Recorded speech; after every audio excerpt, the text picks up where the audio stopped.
Can you believe my HOA actually called the cops on my wife over a mailbox? Fine. $500 because our mailbox was supposedly 2 inches too tall. I was furious, but nothing prepared me for what happened next. When the officer showed up, took one look at my wife, his whole face drained of color.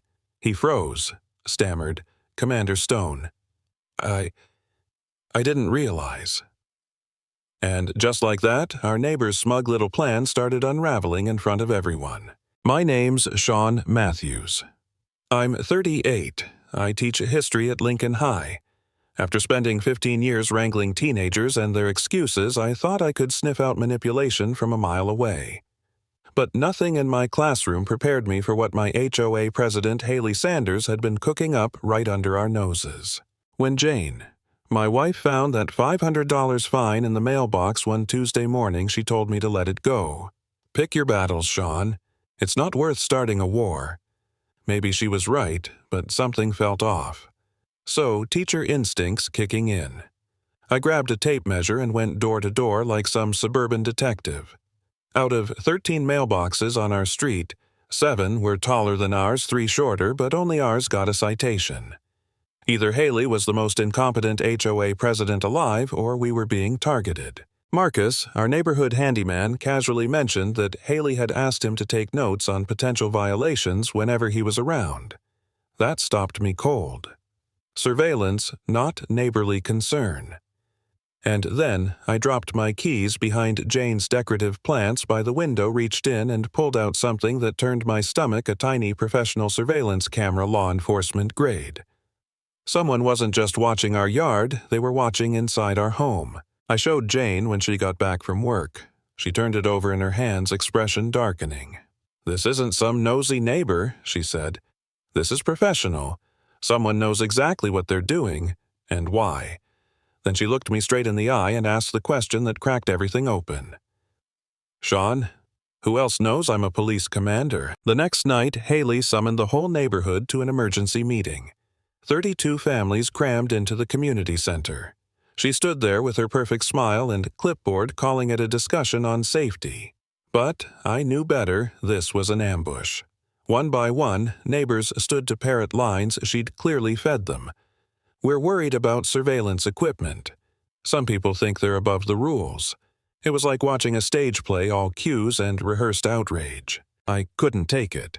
I stood up and pulled that camera from my pocket. This was hidden behind my window.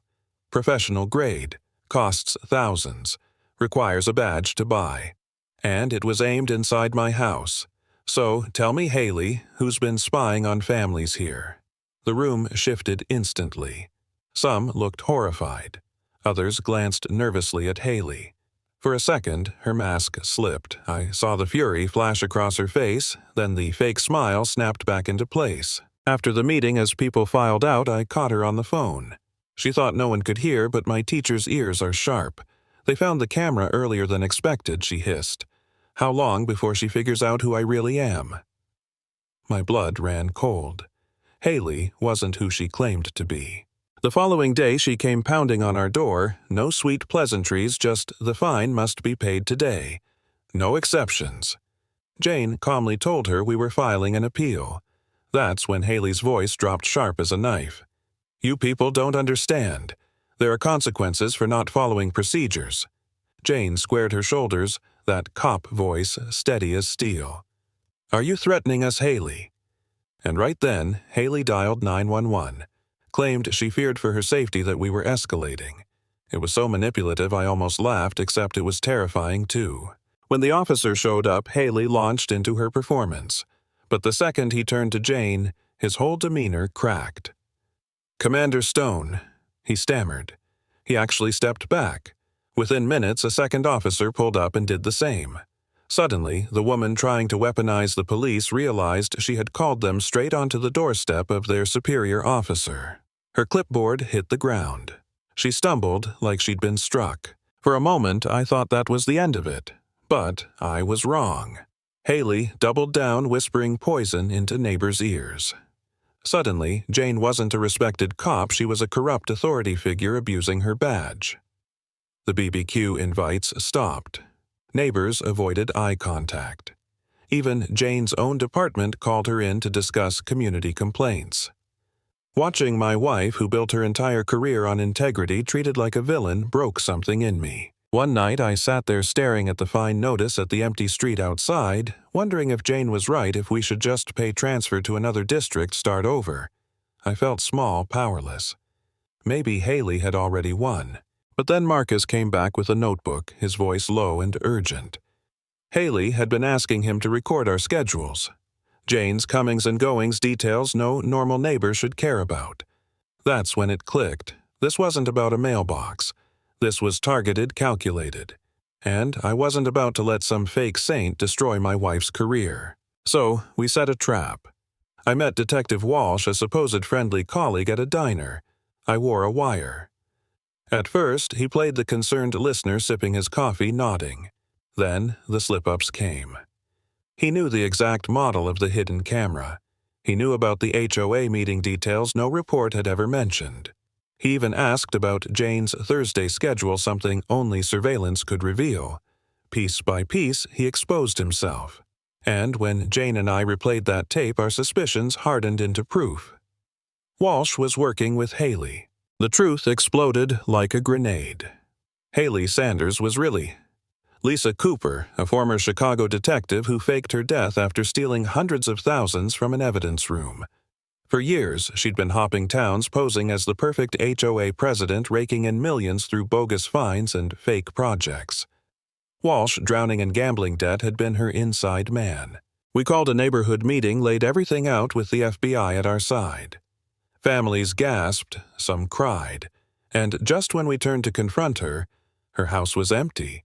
Cleared out like no one had ever lived there. That's when Linda vanished.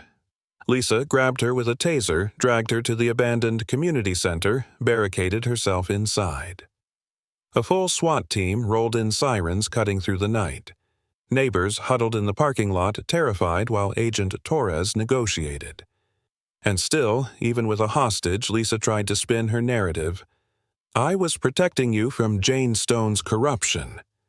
Her voice was calm, convincing, almost hypnotic. Even Linda later admitted there were moments she almost believed her. But Marcus knew the building inside out. He guided SWAT to a hidden service corridor. Meanwhile, Torres hit Lisa where it hurt her money. All of it will be seized. Every last dollar. You'll die broke. That was the crack. Lisa screamed, lost her composure, ranted about how the neighbors were sheep who deserved to be fleeced. And in that distraction, SWAT stormed the service entrance. Linda broke free Dove for cover, and in seconds Lisa was surrounded, handcuffed, her perfect neighbor mask gone forever. That was it. The woman who had ruled our community through fear and fake kindness stood exposed as nothing more than a criminal in cuffs. No applause, no celebrations, just the sound of her begging for a lawyer while the agents led her away. And me. I stood there in the cool night air watching her disappear into the back of a federal van and thought about how close she'd come to breaking us completely. Never forget this, the most dangerous predator is the one who hides behind kindness.